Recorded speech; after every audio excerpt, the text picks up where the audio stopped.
Hi guys, if you want to trade for a living, then you need to be able to read price action. This was an area of trading that I specialize in, and the reason I specialize in it is because I realized from an early stage in trading that each company, each market that the company produces, the stock market, each indices, each foreign exchange market operates differently every day, and essentially it's always doing the same thing but just slightly differently, and you can read what's going on in the price action. And the price action is pretty much the same on all markets, okay?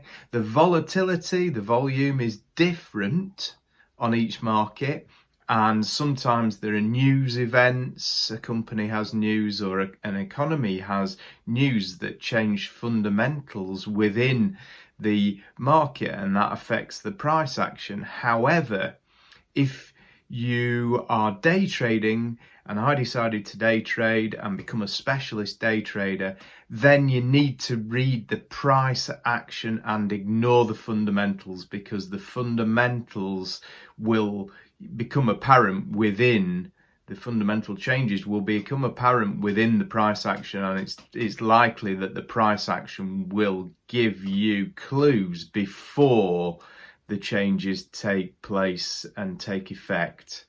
And I can read that. I can read every price chart. If you give me sufficient bars on a chart, I can read what's going on, and I can tell with a fairly good probability what's going to happen next.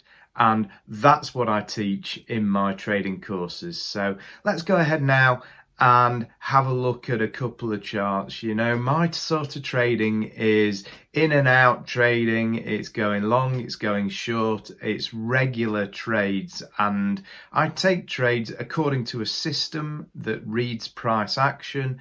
And when I get the go ahead, because my system says all lights are on green, then I'll take the trade. I'll look at different aspects of price action, and when they all tell me the same thing, then I know that it's time for a trade.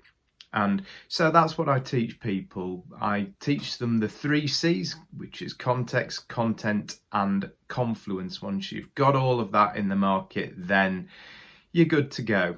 And the chances are you're going to make money. And that's what traders are after.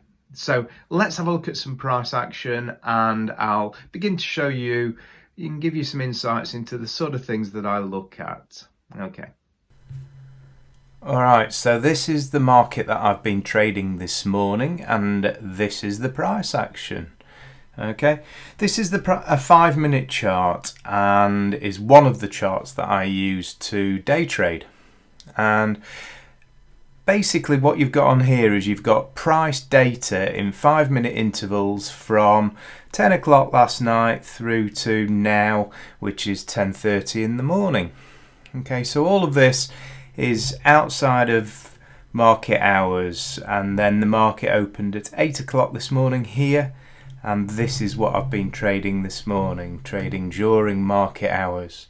But it's a 24-hour market. It's the DAX, it's the top and indices of the top 30 German companies. So when I'm trading, I'm reading the same things from different charts, and every chart looks different but basically has the same information, and it's contained within these price intervals. And on this chart, these are 5-minute price intervals, and each of these candlesticks has an open, which this is a red bar, so it went down, an open, and it closed down here. It has a high and it has a low, and this one's a green bar, so it opened here, closed here, had a low which was just below the open, and a high which was just above the close. So essentially what we're looking for is, and what we're looking at is, where we've got some bars that are big and long in both directions, and we've got some bars that are very, very small with tails on them. Okay, and one normally follows the other. That's how markets work. They work in between high and low volatility, and high volatility normally follows low volatility. And you can see the price bars are all bigger when the market is opened. Right, so what I'm looking at here is a downtrend. Okay, right up until the open this morning, when the market started going up, you've got lower highs all the way through, and lower lows, low, and lower lows. Okay, and then the market opened and it started making higher highs now and higher lows. So the market's been in an uptrend this morning. Now, what I'm looking for here is I'm looking at red bars followed by green bars, and green bars followed by red bars. And the reason that I'm looking at that is because reading those instances shows me where the market is changing in sentiment. Okay, so basically, you could look at a simpler chart that doesn't provide all of the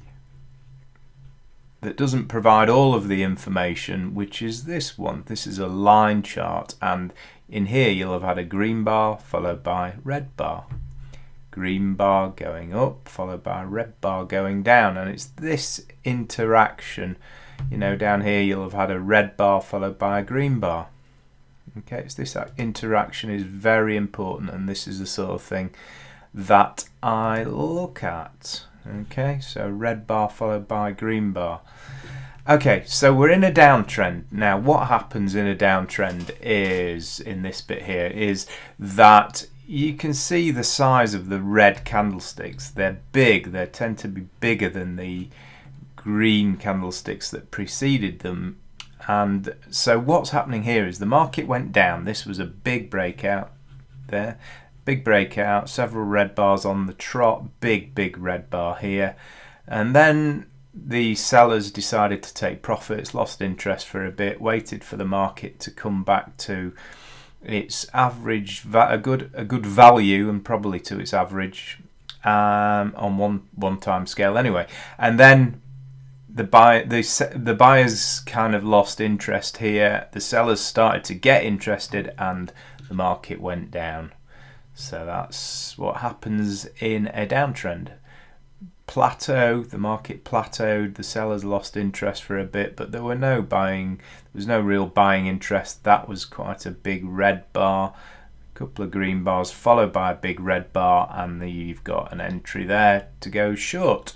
Market plateaus a bit and then eventually reaches a stage where you've got an uptrend leg here. Market didn't really go up, it just plateaued, and then the market started going down again. Big breakout bar here, and the market's going down. And then, so on the way up this morning, the first bar this morning is the 8 o'clock bar, which was red, but it was smaller. The body was smaller than the body of the previous bar, which was green, and this is important. Okay, so in here, what's stronger, this move down here with loads of red bars, or this one here which is green interspersed with red candlestick bars? Steady move up, big breakdown, steady move back to the averages, breakdown, move back, breakdown. So these are the things that I trade. They're called pullbacks, and when the pullback is weaker than the breakout that preceded it, or the move that preceded it, then you'll tend to get continuation. And you look at the candlestick patterns when the market reaches value or its average to give you an indication as to when it's good to go in direction and take a trade in the direction of the trend. And then the market came down and the green bars started getting bigger. That was red followed by a green bar, which was quite big. You got a red bar with a smaller body, and the market tried to go down, failed, and then started going up because you'd had a failure at the bottom. That's a reversal. The green candlesticks start getting bigger than the red, and they're making new highs on each individual candlestick. The market went up, got to the level where it was good for traders to take profits, started going back down. So in itself, this provides some information, and you can read the candlesticks. Now, you need to be looking for, and this is what I teach in my trading courses, you need to be looking for the 3 C's, which is context, content, and confluence. And context is value, okay? The content is in the candlesticks. Context is value. Value is at or in between these moving averages. These are the exponential moving averages, and value is there. And when the market goes back to value here in a downtrend, back to value in a downtrend, the market will tend to follow through and go down. And then you get a reversal, the market is coming back to value and then going up, okay? And there were, after 8 o'clock this morning, there were several 5 trades that I took between 8 o'clock and 9:30, and I took them long in the direction of the new trend, which was upwards. So in here you had a trend reversal. The market tried to break down here, failed, and then you're in an uptrend. The market's going and trading above its averages here. So when the market's going up, it trades above its averages and pulls back to them. When it's going down, it trades below its averages and then goes back up to the average and then goes down again. Okay, so I'm trading up from the averages this morning.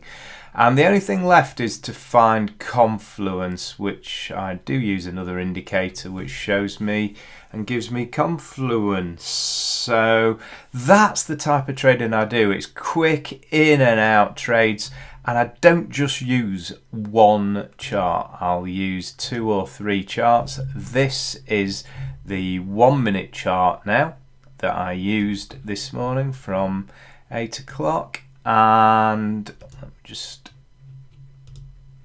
put the moving averages on there. And when the market's going up, as it starts to do here just after 8 o'clock, then it goes above the averages, pulls back, goes higher, pulls back, goes higher, pulls back, goes higher, and it's in here that I'm looking to go long, okay? There's no point in going long up here. When the market moves too far away from its averages here, it pulls back to them. Too far away, it pulls back, because traders are looking to take trades at value in the direction of the long-term trend, and so should you. And you need a good method to be able to identify where the best place to go in is, and that's where I can help you out. So I hope that you've introduced yourself already to price action. If you haven't, then get learning it. It is, every market operates in exactly the same way. Let me just flick the euro US dollar on here. That's an uptrend, pulls back, goes up, pulls back, goes up, pulls back, goes up, pulls back, goes up. It's the combination between the higher time frame chart and the lower time frame chart. I use the lower, it's going down now, and I'd be using the lower time frame chart to identify my entries, and you can see some indicators on here. Wall Street, this is the Dow, and it's the same type of thing. Every market is the same. This is Tesla out of hours, and because it's out of hours, it's all higgledy-piggledy with big gaps in it. But if I reverse back to trading hours yesterday, you can see here that when it's in a downtrend and comes back to value, people are going short. When it's in an uptrend and at value, it's a good time to go long. And that's the principle behind how I trade. Lots of different trades. When you're starting off, you start off with a low amount of risk, a low money, a low position size, a low amount of money for each trade at risk, and then you gradually, as you get profits, as you take your wins. This is, there are lots of trades per day, using this method, once you get used to it, once you've learnt it, once you're disciplined enough to only take trades when the system gives you a signal, then you can start building an account and effectively using your profits to fund your life and fund your trading and increase your position size as time goes on, and you're trading with other people's money, which are your winnings, and that's relaxing and enjoyable, and that's what I teach people to do. So I hope that you found that useful. My name's Anthony Beardsall from the Excellence Assured Trading Academy. More on the next video. Thanks ever so much for trading. Have a great trading week. Cheers for now. Bye.